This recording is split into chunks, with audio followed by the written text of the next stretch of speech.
Qərb və Şərq filosoflarını bir-birindən ayıran önəmli xüsusiyyət hansıdır? Bu suala cavab verməmişdən öncə ilk olaraq onu deyim ki, burada nə Qərb filosoflarını aşağı tutmaq, nə də Şərq filosoflarını yüksəltmək fikrim vardır.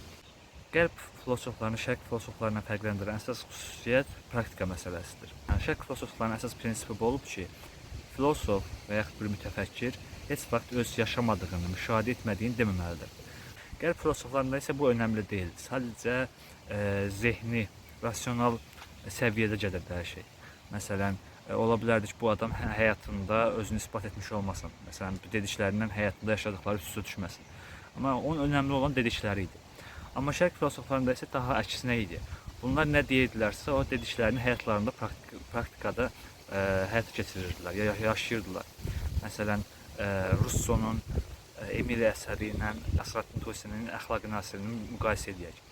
Məsələn, Russo öz həyatında, ailəsində o qədər uğurlu biri olmayıb. Öz övladların arasında və övladlarına baxmaqda o qədər uğurlu olmayıb.